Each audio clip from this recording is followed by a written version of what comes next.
Good morning, or good afternoon, or good evening to some, depending on where you're coming from. And welcome to today's event, Disinformation in the Digital Age, Are Citizens Prepared? Co-sponsored by the Partnership for Countering Influence Operations at the Carnegie Endowment for International Peace and Georgetown University's Institute for the Study of Diplomacy. I'm Kelly McFarland, Director of Programs and Research at the Institute for the Study of Diplomacy. We have a great lineup of speakers with us here today who can help us understand the human side of misinformation and disinformation from a number of perspectives and try to provide us with some workable ideas and solutions. I'll begin today's event with some brief remarks, and then I'll have a conversation with our outstanding panelists, Maria Ressa, who is in the Philippines, Mike Caulfield from the Pacific Northwest, and Jussi Tovinen from Finland. They may be coming to us from drastically different time zones, but this global panel will provide us with a fantastic diversity of views and experiences. We will end with audience questions and some closing remarks from ISD's director, Ambassador Barbara Bodine. Please type any questions you may have into the YouTube chat, stating your name and affiliation, or send them to diplomacy@georgetown.edu. Before we begin, I'd like to thank the Carnegie Endowment for International Peace for hosting this event, and I'd like to say a special thank you to Alicia Wanless, the director of the Partnership for Countering Influence Operations, for working with us on this event and for all the great work she and the partnership are doing in this area. ISD has also been working with PCIO this fall on a once-a-month convening of a cross-sector of folks working on these issues. So thank you, Alicia and the PCIO. I'd also like to give a quick thanks to Amaze Me Mendagi at PCIO, Catherine Buchanan and the Carnegie Events and Communications team, and our Case Studies and Publications editor at ISD, Alistair Somerville. In fall 2019 and spring 2020, ISD held a number of scholar practitioner working group meetings to discuss the issue of information operations and to provide a set of recommendations for all of the relevant players this challenge touches. These include government, the technology sector, civil society, and the media. This culminated in a report entitled The New Weapon of Choice, Technology and Information Operations Today, which you can read on ISD's website and has been linked in the chat as well. One of the main points that became apparent over the course of our meetings, which were attended by over 36 practitioners and specialists, was that the issues of influence operations, misinformation, and disinformation are not solely a technological issue. In fact, participants raised the point time and again in our meetings that while there is a need for numerous systematic governmental and tech sector reforms and regulations, at its most basic and arguably most important level, this is a human problem. There is no tech silver bullet that we could discern. The human factor, societal resilience and sensitization, remains the critical element in mitigating misinformation and disinformation. Working group participants highlighted the importance of the human element to combat information operations. The group reached a clear consensus that society can only solve issues of resilience by focusing on educating the consumers of information, both young and old. Information operations will not cease altogether, no matter what tech companies do, and regardless of technological advancements to detect misinformation and disinformation. Democracies still need a stronger independent media, fact checkers, civil society, experts on these topics, and governments that build upon the ideas of transparency. Ultimately, a key recommendation from our report is that the United States and other democracies need to build societal resilience through media literacy, education, and public sensitization. While these efforts won't sway the most diehard political partisans or conspiracy theorists, it can do much to mitigate information operations' worst effects. With this in mind, we want to use our discussion this morning to dig down deeper into workable solutions. We have with us a group of people who are each in their own way extremely knowledgeable in this area and who come at this problem from different angles. Maria Ressa is a leading journalist in Asia whose reporting career has spanned over 35 years. She's the co-founder of Rappler, the top digital-only news site that is leading the fight for press freedom in the Philippines. She is also an advisor with the Partnership for Countering Influence Operations. Mike Caulfield is a digital information literacy expert working at Washington State University, Vancouver.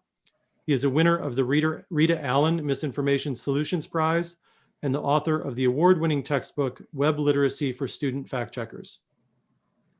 Jussi Tovinen is Chief Communications Specialist at the Finnish Prime Minister's office in Helsinki. Before his present position, Mr. Tovinen worked as information officer in the Finnish Ministry of the Interior and the National Police Board. And Barbara Bodine, who will offer closing remarks today, is the director of ISD. So to start off our questions, I have a question for all of the panelists, and we can start with Maria and then move to UC and then Mike. Since Mike's coming at us at really dark and early this morning, we'll give him a few more minutes to wake up. But the first question is, how do each of you see the human element? And by that, I mean this issue of citizen education and critical thinking skills, digital media literacy. How do you see that in your space that you work in, and how have you dealt with it up to now? And Maria, we'll start with you. Maria, you're on mute. I was going to say, I'll take it apart in three ways. You know, first is human element. Everything, of course, is the human element. We are the target, and it is our frailties, our vulnerabilities that's being manipulated, not just by the influence operations, but the social media platforms that they're coming to us on. So the second is that the more information people get, this is kind of like the threat of terrorism. You know, there's always that balance between the people, the military more often, who will say, don't get that information out. And then the journalists who will say, you should get this information out because you have to warn the public about the threat they face, right? That's a hard balance. And in our end, it was getting the story out, first understanding the data, getting the data, understanding the data, then telling the story, and telling the story repeatedly, just like the influence operations, right? And then I think the last part is that what we've done, because this has been 4 years for us in the Philippines, is it's to build communities of action around that. You can't fight this on your own. Your vulnerability, your cognitive biases, you will be manipulated unless you have a community of action around you. And that's what we've done. And I think the last part of that is we just had a typhoon. We had 3 in 3 weeks, but the last typhoon, we had 1,000 fact checkers volunteering, real time. And each one in that time period, the 24 hours when the typhoon was here, they did at least 1 fact check each. So that's our goal so far. UC, what about you? UC, you're on mute as well. Let's see. Okay, can you hear me now? Yes. This is a virtual age. First of all, when I'm talking about countering disinformation and fakes, whether they are more coordinated activities or just individuals, a bunch of individuals who are doing it, our key has been the awareness raising.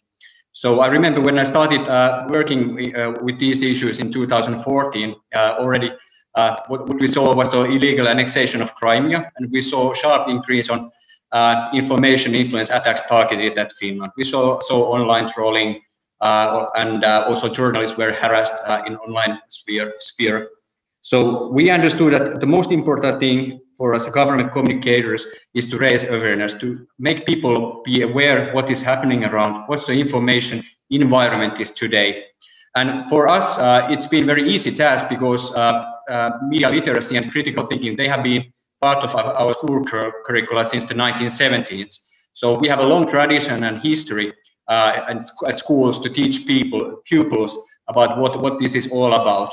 And that's been our main target. And for example, what was interesting to see that a couple of weeks ago, the government and the Finnish Institute of Health and Welfare, which is a kind of a agency dealing with the COVID-19 crisis in the first line. So we launched a campaign to remind people just 5 easy things to remind you need to remember to avoid COVID infection and to avoid infecting others. So we saw an anti-campaign popping up. So there were kind of QAnonists who were behind it, and also persons who are anti-government, believe in deep state, and also are anti-vaccine. They believe that vaccines are harmful and things. So they launched an anti-campaign. They turned our campaign 180 degrees around, but we didn't have to do anything from the government communications perspective because social media influencers took action. voluntarily, they organized by themselves. They started to warn about people that, hey, now they're spreading lies about ways to avoid COVID-19 infection, etc. So be careful and be critical. So I think the human factor plays a very crucial role, and that's been our main task. And we can draft as many bold strategies here in the government, as many as we like, but at the end, it's the individual. If he or she doesn't have any clue how social media works, what's the logic behind Facebook, for example, if he or she just retweets without any without any critical thinking behind it, so then we are going, and he or she doesn't understand what she's doing, then we are losing the game. And because the whole society is targeted, that's why it's important every single citizen should know what the information environment is. And when they start using those social media tools, they must understand that there is some logic, there are algorithms behind that. And when they are using it, they must have some kind of responsibility and remind the effects on the whole society altogether. That's, yeah. All right, thanks. And that's a great segue as you talk about the educating the civilians and at the school level. It's a great segue to Mike. And Mike, you deal with this in more of the sort of educational sphere. How do you view this issue? Well, I mean, education is all about the human factor. I mean, if you think about how you design curriculum, you think about a given environment that you expect students to be in at some point. You think about the sorts of behaviors and patterns of thought that you would like students to exhibit as they approach problems in that environment. And then you work to build a curriculum that somewhat simulates that environment so that students can practice those skills, but with some differences that allow the students to build mastery. And what we found pretty early on, work with Sam Weinberg down at Stanford on this issue, and we found pretty early on that the environment really mattered, right? So a lot of the skills that students were bringing in that really came from writing research papers based on books in the library and so forth were really maladapted for the sort of quick world of information overload that we find on social media, right? And when I say maladapted, I mean in some cases simply not effective.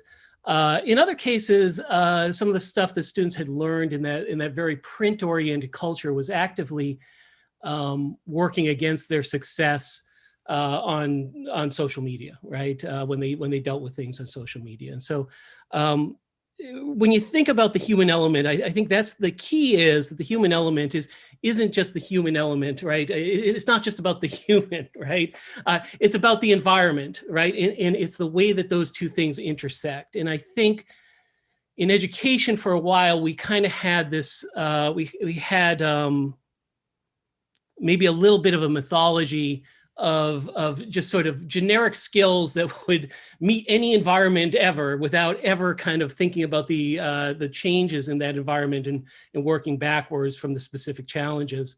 And the past few years have disabused us of that. So what we have done over that period of time is looked at what do people who are successful in this new sort of environment, what are the sort of skills, what are the patterns of thought that they exhibit, what are the techniques that they use, and then taking that knowledge of watching people with expertise in this area approach the environment and trying to take that and move that into education. In some cases, pulling, I think, from some of the more traditional critical thinking work, right? Some of it is definitely applicable, but in some cases doing things very differently in our sort of approach because of the change in that environment.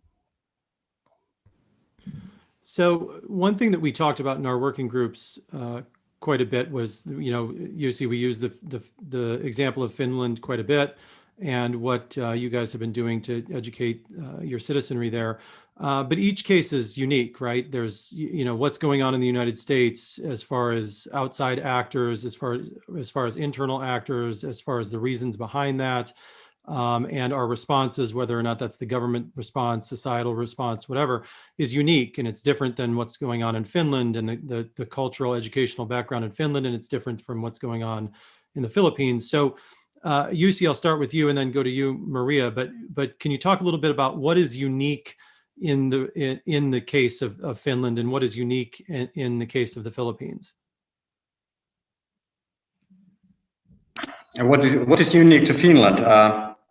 First of all, I would like to remind that the model we have adopted here, it's suits for us. I don't believe that there is kind of a one-size-fits-all solution for every country. Countries are different, their histories are different, cultures are different. So that what we have developed, it has taken a long time. So we are talking that some of you might have seen the CNN's news story, but it was published about 1.5 years ago. The headline was boldly that Finland is winning the war on fake news. And I was one of the persons interviewed in that news clip. And my point was that I don't know if we are winning the war because I don't think there are any first or second rounds. Instead, this is an ongoing battle we are dealing with. And it's been tough for us, for everyone so far, but it's going to be more tougher in the future with deepfakes, etc. But what's unique for Finland is that we have, as I said, that we have a long history of the comprehensive security or comprehensive societal building up societal resilience. The Second World War showed us that we are a small nation, that we need to do cooperation. We need to do something together and to strengthen our security. Security is not, and resilience is not on government business. Instead, that we need everyone on board. So, and what we are doing nowadays in Finland, that we are doing a lot of cooperation between, for example, when we are talking about media literacy and educating media literacy, then NGOs are playing very important and crucial role here in Finland. Of course, the government is and schools are doing their part, but also NGOs are playing active role in this field. They are educating, for example, older people in elderly homes and libraries, etc. So I think this model that that it's not only schools, it's not only government who is reminding people and educating people about media literacy, but also NGOs and civil societies do a very crucial part. And one of our national philosophers once said about 100 years ago that the civilization is the protection of a small nation. And I think that's been kind of a core idea for us, that in order to survive a small nation like Finland, civilization, the people are educated, literate, it has played a crucial role. But by doing that then we can succeed in the world. But as I said, that what we have learned is the cooperation model, and we have a long history of educating people about media literacy. As I said, that it has been our school curricula since 1970s, and when I started my school career in the early 80s, I already remember that when I was a first and second grader, 82 and 83. So we visited newsrooms, and the journalists told about their work, and also we discussed about how what journalistic process was. And now when of course that's been decades ago, but now when my little daughter went to kindergarten, they already start using iPads and other tablets there. And the kindergarten teacher told the little children what a magical world behind that glossy glass box you are seeing, and it already started there. And what we have also reminded that at the real life, at the first line of defense when we are talking about countering disinformation, fakes, and defending our society in this field, it's the kindergarten. It already starts there. And the second defense line is the journalist.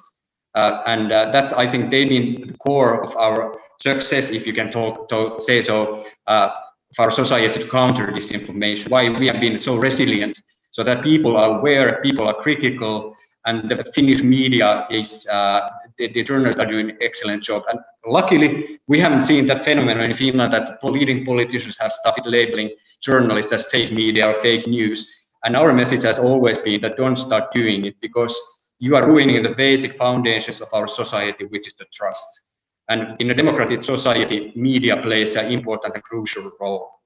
And if you don't like a news story, if you just contact the journalist, don't start tweeting or don't start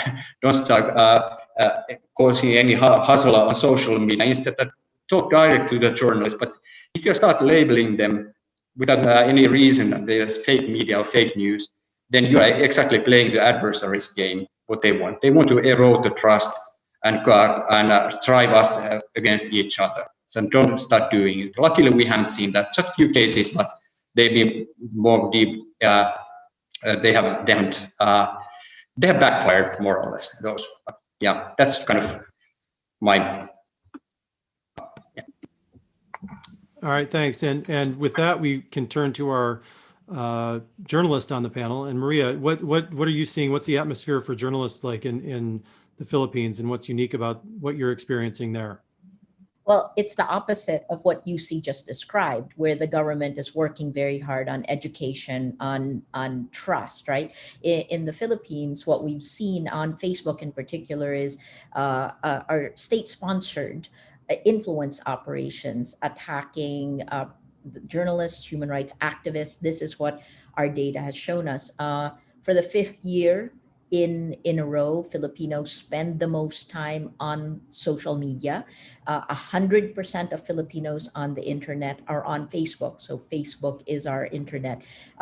Also, I guess, again, I'm jealous, you see, trust. We watched in the last 4 years the polarization, the splintering apart of our society. Again, led by influence operations on social media.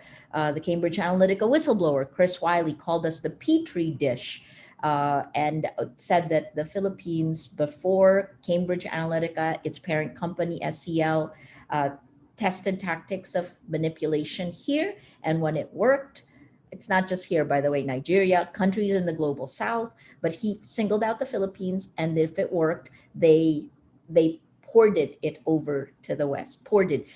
Why the Philippines to America? I always say we're a former US colony, English speaking, 109 million people, so large enough. And I think what we've seen is the collapse, the difference between the US and the Philippines is our institutions collapsed. I'd say almost within 6 months. A captured legislature just took away, shut down the largest broadcaster in the Philippines in the middle of the pandemic. And obviously, and I'll end with me in the sense that I have been a journalist for a very long time. I have a very privileged, and I'll put that in quotes, seat, because I run Rappler. So I see both the tech and the sales. So I see the business model of journalism collapsing at the same time where we have to pivot it. I also am the target of the attacks. It's me and Rappler. And because of that, we watch the evolution. And in the last 4 years, we've seen, wow, by last year, it was like 6, 7 different waves of influence operations. And these are meant to do 3 things, right? The first is really exponentially pound you to silence if you're the target. The second is that same action creates a bandwagon effect, makes it seem it's artificial consensus or manufactured consensus. And then I would think the last one is by doing that, you then create narratives. And I think this is the danger, is that these narratives are seeded. A narrative seeded in 2016, for example, is against me was journalist equals criminal. 2017, the same narrative that's AstroTurf bottom up comes from President Duterte's mouth top down. 2018, we get 11 cases filed against us, the weaponization of the law. 2019, I was arrested twice in a 5-week period, 8 arrest warrants. 2020, I'm convicted in one case, and more are coming. So I guess the thing there is journalist equals criminal in 2016, journalist equals criminal in 2020. You can change reality with this. Yeah, and I think what you're describing there is describes the difference between a country like Finland and a country like the Philippines, and speaks to the difference in each country. And you mentioned the fact that each country is different. Each country has its own culture, and it really takes time. So with that in mind, turning things over to you, Mike, easy question here. How can you, knowing, what they just said, how do you create learning modules and broader educational philosophies that are transferable to different countries, cultures, and situations like the ones they mentioned? And can you apply, country-specific cases to the broader issue of educating human beings? Yeah, so many great things that both Maria and Jussi said. I want to reply to them all. I don't think I have enough time. But let me just start with, I think in some ways the sort of humorous thing. I am like technically here in between the Philippines and Finland, and I think the U.S. is also in some ways in this very middle space between the Philippines and Finland, and and kind of our history is ours. Our future is ours to write in that respect. So, as Jussi mentioned, in Finland, you have a couple of things that you're working with that we don't necessarily have here in the U.S. First of all, you have a critical thinking program that goes back to the 70s. You have a strong support for it's a bottom-up process, but it's a nationally coordinated process in Finland, right? Strong support for that sort of bottom-up but nationalized approach in Finland. And you have, importantly, in Finland, you have this idea of collective defense, right? As Jussi pointed out, Finland's a small country. The only way that Finland survives is all the citizens realize, look, we are under threat. We are under, and everybody has to pitch in and do their part to keep Finland safe. And so you tap into that national, I mean, I say mythology here, not as something untrue, but it's the sort of guiding myths of your country. You have to tap into that, right?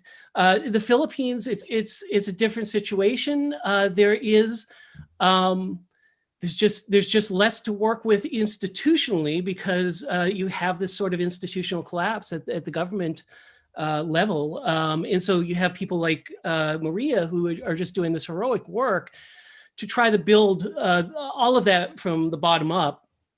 And sort of hold the line, as they say, to make sure that they have a chance to slowly broaden this out. You buy the time to start to rebuild those institutions, and then in the U.S. we have historically been, in education at least, very decentralized. We have always have had problems doing national initiatives.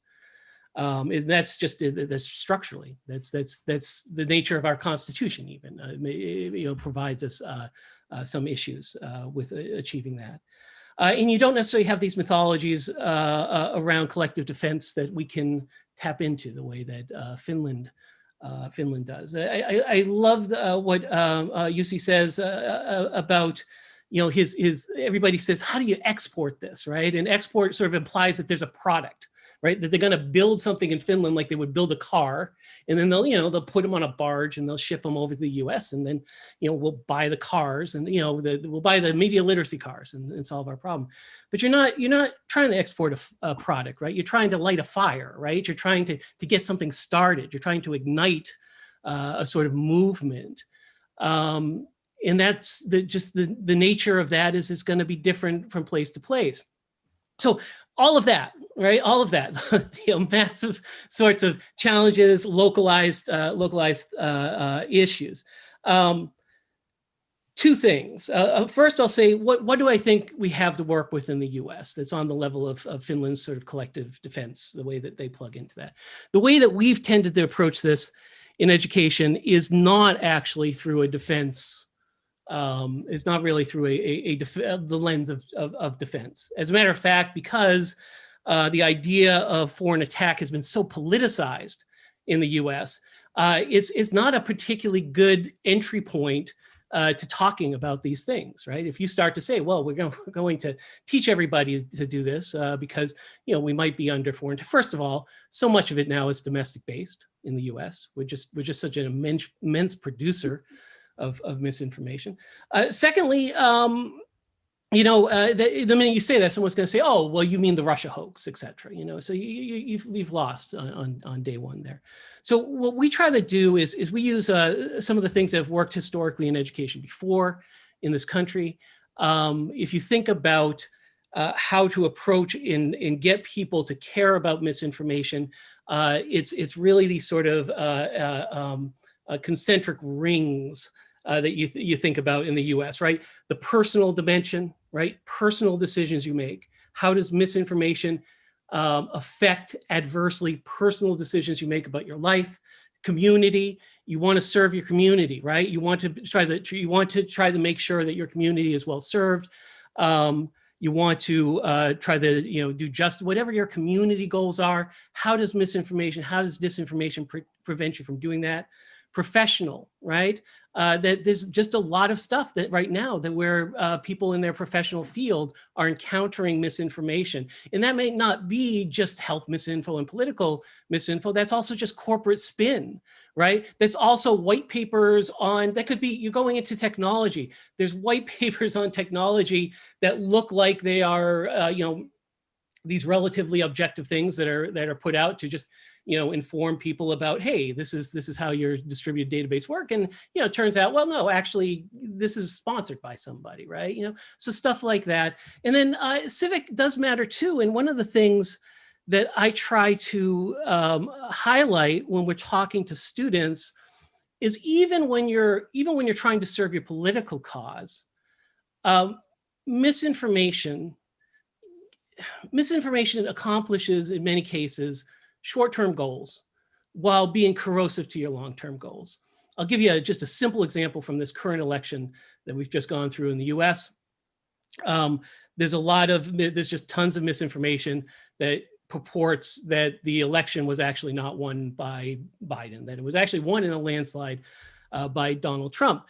Now, for ginning up one's base, if you're a Republican, there's probably a good short-term effect in that. It gets people really agitated. You're able to sort of drum up some fervor there. But it is similar in some ways to being a sports team. I borrow this from Kate Starbird, former WNBA star and also disinformation researcher.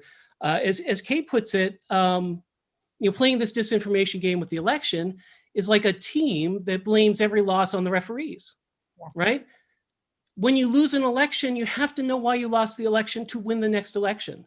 Now, maybe you're hoping to get out of a sort of a democratic framework, but assuming that doesn't happen, if you don't understand that you lost the election and why you lost the election, you're not going to be able to win the next one. And so these are the sorts of things. We don't have the Finnish collective defense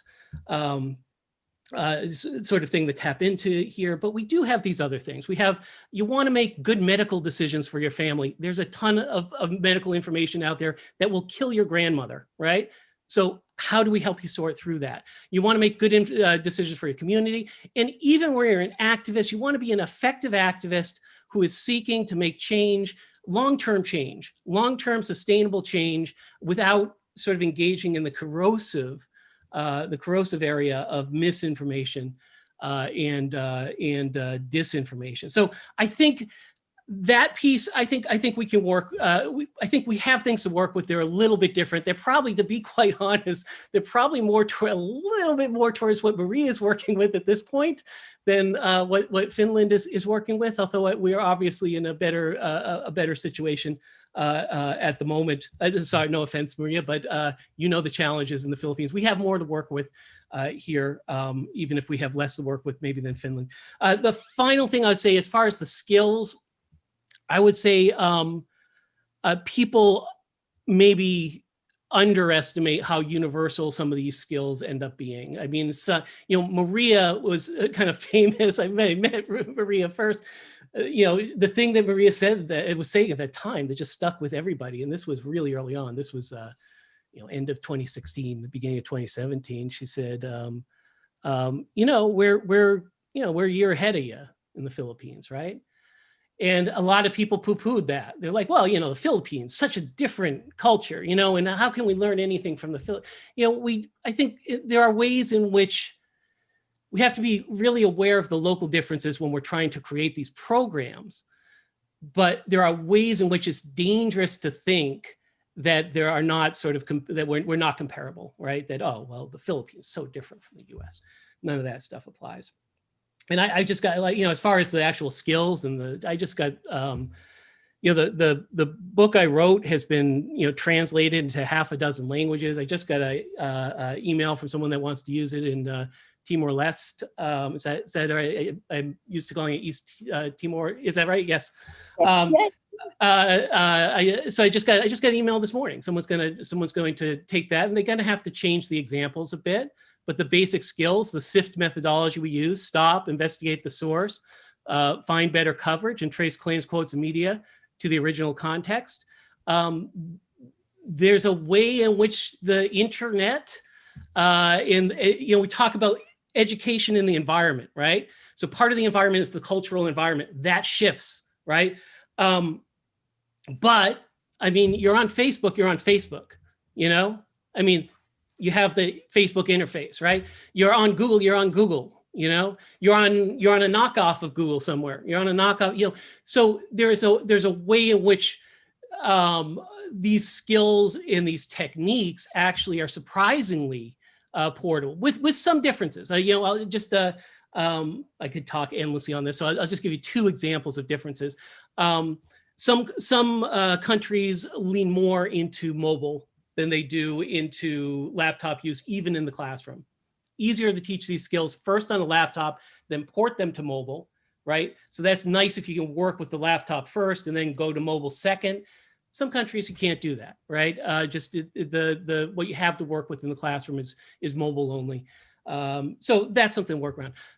One of our techniques involves looking for information about sources and organizations on Wikipedia. English language Wikipedia is one of the most well-developed Wikipedias that there is out there. Different cultures have different resources, right? So if you have a well-developed press, even if your governmental institutions are failing, you're going to push people more towards solutions where they're looking for at multiple press accounts, right? As a way of checking, right? If you have, if you're kind of in a state of press collapse, that's not available to you. Same with, if you have a well-developed Wikipedia instance, you might lean on that a little more. It's a little more reliable. It's going to give you a little more information if it tends to be not there. So the resources sometimes change, but the fundamental idea, right? Stop, investigate the source, find better coverage, and trace claims, quotes, and media to the original context. These are sort of universal techniques, because there is a way in which the internet has created, at least in its little square, a little bit of a universal technical environment.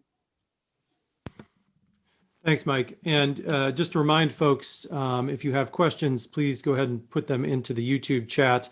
And if you're having any difficulties with that, you can also email them to diplomacy@georgetown.edu.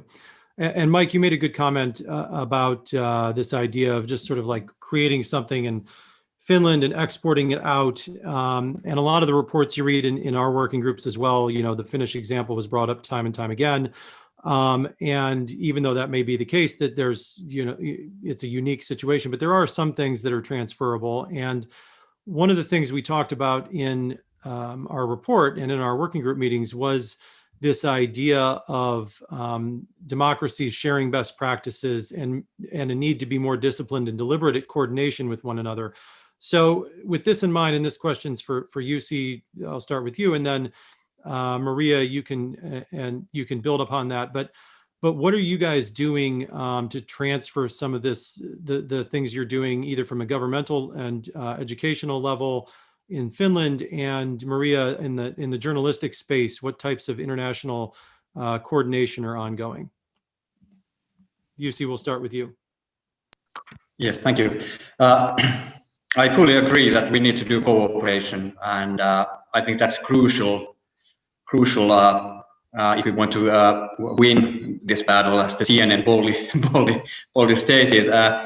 There are some problems which are too big to be dealt alone, and one of these is this disinformation and fakes. It's been a global problem for a long during the past, and it's going to be. And what we have done during the years is that we have a network with our foreign colleagues. And we are sharing information, and also we are sharing best practices, and that's the best way to learn from each other. And for example, the Prime Minister's Office last year published a handbook on how to counter information influence activities. It's a great handbook, but we didn't write it. It was originally written by our Swedish colleague, Lund University, to our Swedish colleagues, and we saw and we read that book and that guidelines, and we thought that, damn, those Swedes, they did it first. And we contacted our colleagues and asked if it would be possible that we would translate it to Finnish and edit it so that it suits for Finnish society. And our Swedish colleagues said that, of course. And that was what we did. And so far, it is one of the most downloaded publications of the government these decades, this particular handbook. It's a Finnish version of this excellent Swedish handbook. But that's also one good sign of what kind of cooperation governments could do. But as I said, this is not only government's problem, and I think that it's one of the first mistakes, I think, was when the discussion started in 2014. As I mentioned, that we saw sharp increase on online harassment against journalists, and so coming from outside of our borders. So was that we need to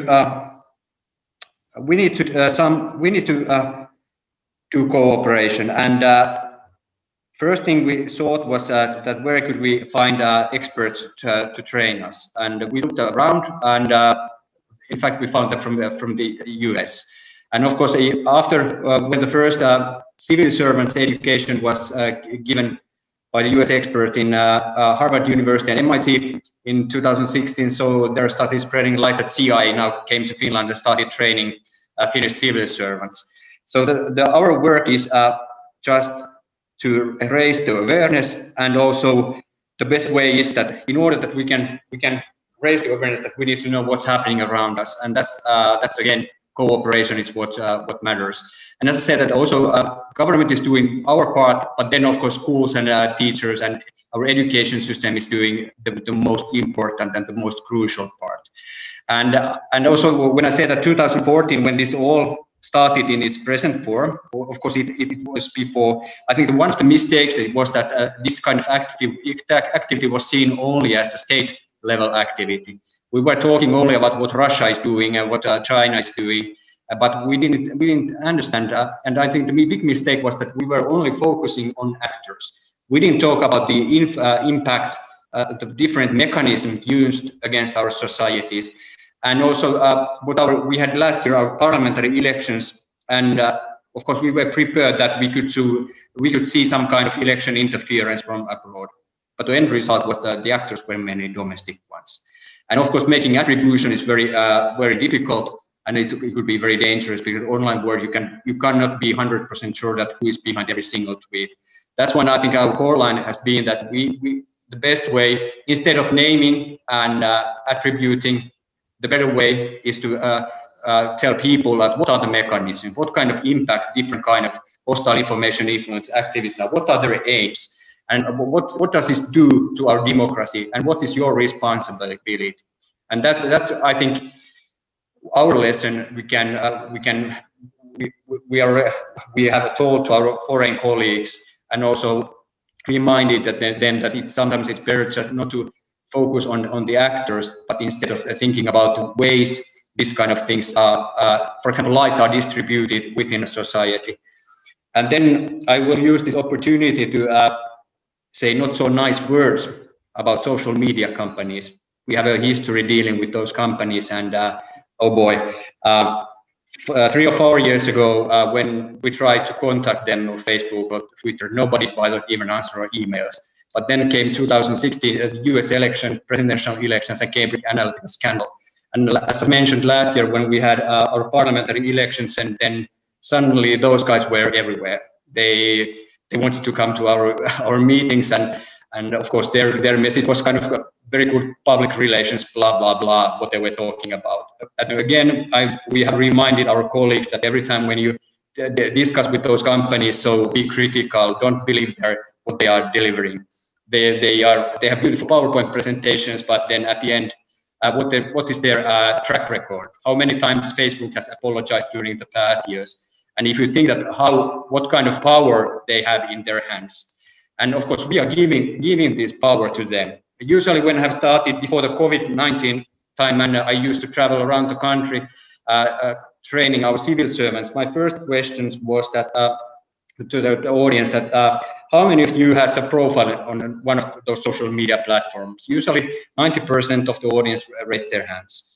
And my second question was that, okay, that how many of you read the terms of use when you opened your profile? Usually there is just 1 or 2 hands.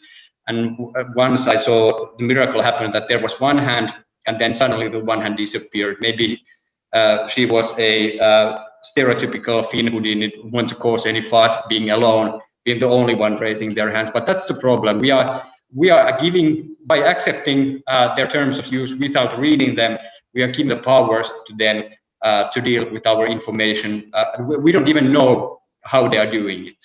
And that's, I think, one of our tasks here in Finland is also to remind people that if you're using those tools, so you have to remind, you remember, and you have to read those terms of use. So that's, I think, one of the problems is that we are allowing those companies doing their businesses as they are doing, and that's why cooperation is important, as we have discussed with all our neighboring countries. So we are small countries, Baltic states and Sweden and Finland, etc. So the best way is to take these issues to an EU level. So EU has bigger shoulders and bigger muscles, and I think this EU is the actor these companies are listening. And of course, EU has imposed more stricter privacy regulation, which is a good path. And my personal opinion is that kind of the self-regulation phase, is it working? Self-regulation, is it working with these companies? And nowadays, I think it's good that they, for example, Twitter has started flagging posts that this might be not true, and this could contain false information. But it took for too long time. It took way too long time, so that these companies started to bear some kind of responsibility. Here you will see a Finnish civil servant become a little bit angry, but that's the way it is. So companies should have some kind of social, corporate social responsibility. If they develop a product which has flaws, and so that they cannot say just we are just providing tools. We develop this platform and we don't take any responsibility on the content what people are doing. If you create a tool which been used against societies, which has been used against journalists, which has used against democracies, so I think there should be some kind of responsibility in that. But luckily, I think we have seen a positive signs that these companies have started to taken more seriously these kind of issues. Thanks, and we're starting to get some good questions in from the viewers, and I want to get to those questions before we're starting to get short on time here. But Maria, if you have a few quick comments on sort of how the journalistic field is coming together on this. Yeah, I'll keep it to 3. I think the first is, we're grappling with how to deal with leaders who lie and calling it a lie. You've seen this in the United States. Do you take them down? Do you fact check on the fly? And I think there have been the 3 big international organizations we've been involved in, not big, but the most, I think, critical. There's a group of more than 80 press freedom groups and organizations globally. It's called the Hold the Line Coalition. This is before the Hold the Line of supporting President Trump, but Hold the Line Coalition that is standing up for press freedom, for helping us shine the light, right? Because if we didn't have this international support, if you didn't care about us, I'm pretty sure we wouldn't still be here. The second is International Fact Checking Network. That's the group that was set up along with Platform Help to fact check. Not enough, right? But we're part of a global group that looks at this, how to scale it. One person fact checking versus exponential lies never matches, but we keep at it. And then the third one is legal. We've got to move on the legal front because the high-level legal panel that was put together by Britain and Canada have come out with reports that are being used by journalist groups around the world. I think the second part of this is that you have both made, I mean, people have talked about the difference between domestic and international. I think it is far more fluid. And, even though you say the United States is largely domestic, who seeded the message? Who seeded the narrative, right? For example, Mike, you talked about the narrative of President Trump's election being stolen from him. So this stolen election, well, Kate Starbird, actually the Election Integrity Partnership, actually showed that it was initially seeded in RT, Russia Today, and then amplified by Steve Bannon. So what's the difference between that? And I know this firsthand because September 22, Facebook announced that they took down 2 influence operations, one from China that was also targeting U.S. elections, but in this particular one was targeting the Philippines, along with Southeast Asia, also targeting me, and also creating the beginning of the presidential campaign for President Duterte's daughter. And the second one was an influence operation linked to the police and military, also targeting me.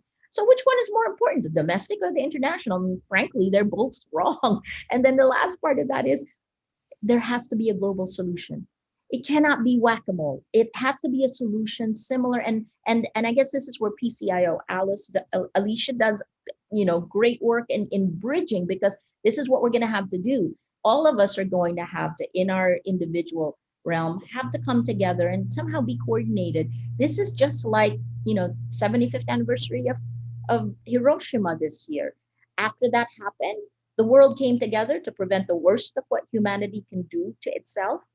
This is one of those moments. And if we don't do that, then UC talked a little bit about the platforms themselves. Well, they've got to be held accountable, absolutely. But they've fundamentally changed human beings. How do we deal with that? So it's far more complex.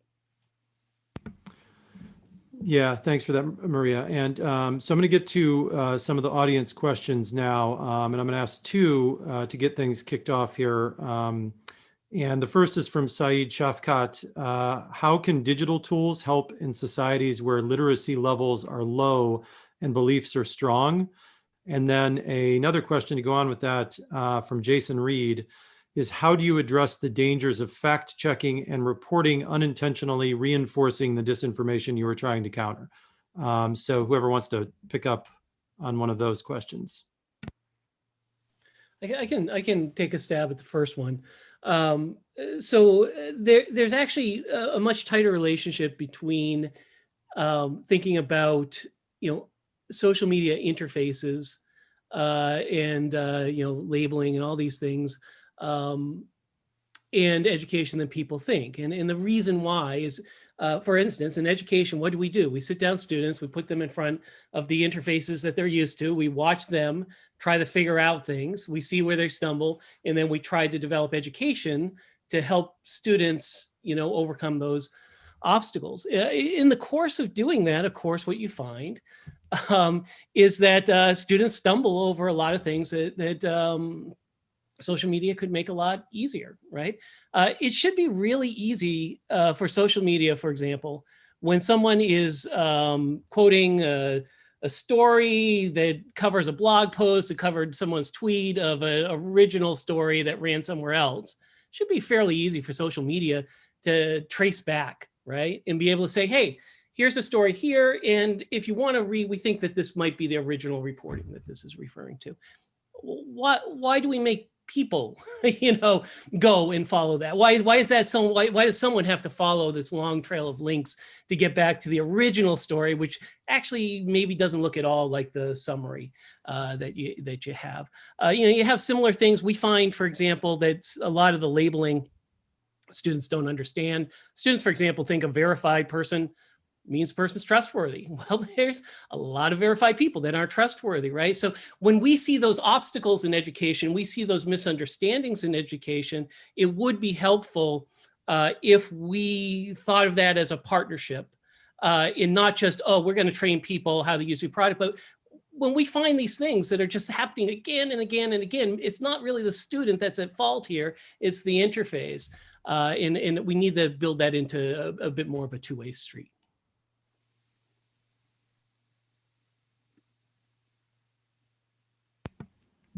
And can I quickly, I'll just add to this, which is that in the end, we talk about how we can rationally deal with this, but the reality is that this is we're talking about a thinking slow solution to a thinking fast problem.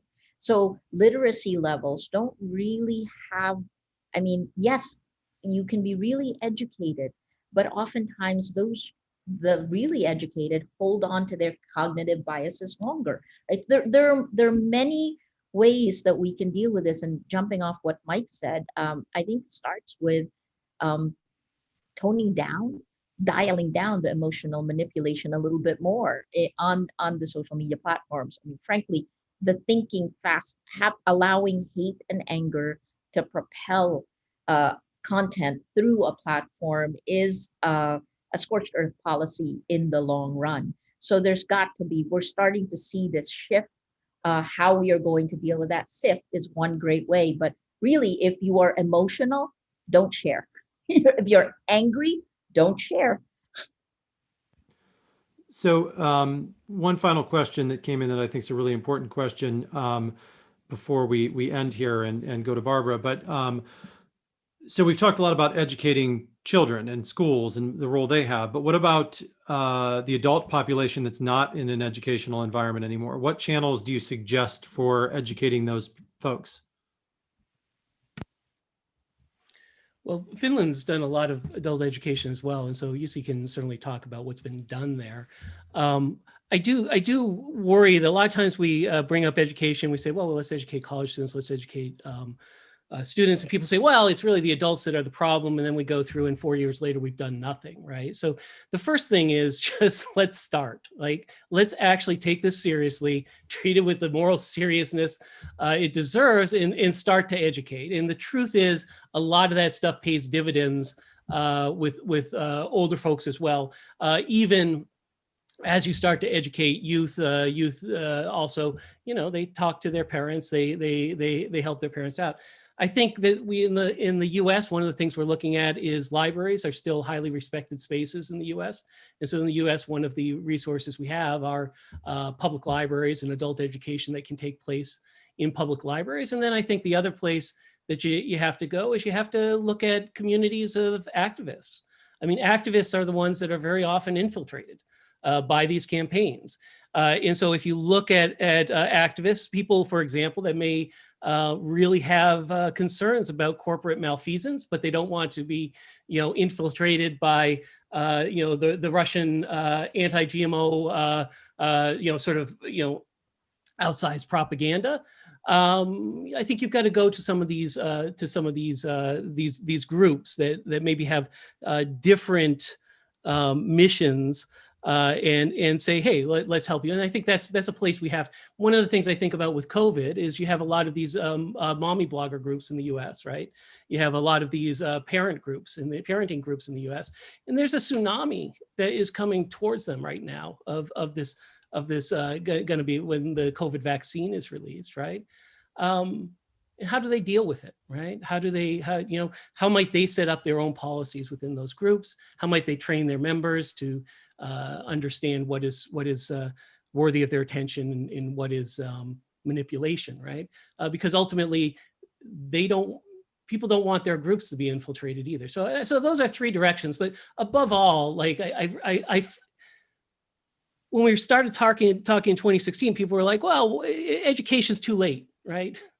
Yeah, you know, you're gonna train these kids and these college students, and it's really the adults. So what's the use? Well, it's 4 years later, and at least in the U.S., we've done nothing of note on any sort of substantial scale in education. So, yeah, so there are ways to deal with it, but mainly just let's start.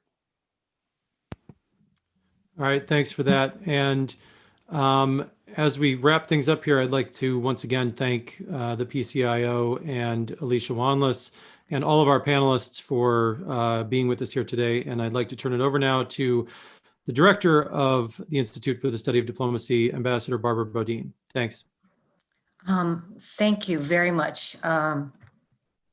One of the joys of being the director is that I get to kibitz on events like this and work with Kelly and Alistair, and now with Carnegie on topics that were initially completely opaque to me. And I think part of Kelly's job is to take complex topics and bring them to a level that I can understand them. This one was the first time we've ever done a year-long project. And I think the reasons for that are self-evident. This is, either the atomic bomb and now what do we do? Or this is a form of a pandemic that has, whether it comes from abroad or it's domestic, we're dealing with community spread. And we're dealing with, as Mike has said, we have to start somewhere. So where is the mask as we get up to the vaccine, as we get up to the immunization programs? They all have to be done and they all have to be recognized. I do also think that while we spend a lot of time properly, rightly on the education, and yes, at kindergarten, at middle school, at high school, at college, and in the library. While we're not looking for a tech silver bullet, I think Josie's comment that there has to be a greater accountability by the social media companies, whether they are being naive about how their platforms are used or they are being cynical about how they're used. That could be another hour's conversation, but they do need to be held accountable. And we have had some meetings with the Facebook people and have had the same sort of dry talking points, but no conversation. So this has to be, as we said in the report, a whole of society, a whole of government, a whole of tech sector, a whole of society, and it, like a pandemic, it has to be done globally. And we can learn from the Philippines and we can learn from Finland, and we need to get out of our exceptionalism bubble and understand that others have been subjected to this and have found ways to deal with it, or are also models if it's not dealt with, what can happen. So I'm kind of hoping that we will take the pandemic model on social media and move it into this sector and start to find ways to get people to think about what they're doing, understand their social responsibility, and come up to inoculation vaccines. And maybe someday we will get to herd immunity, where we can understand what is coming across our screens at us. It is a long process, but there's a recognition now that we didn't have in 2016. And so this is the beginning, I think, of a sea change in how societies around the world at all levels understand what we're facing, and that we need to get this. Maybe you can't get the genie back in the bottle, but you can at least try to shape it and understand it's a genie and nothing more. So thank you, Kelly. Thank you, Carnegie, Alistair, absolutely, for all your work. And Josie, Maria, and Mike, I have been taking copious notes on everything you've been saying, and I hope we can continue this conversation. So thank you all very much for a very fascinating morning, afternoon, evening, wherever you may be.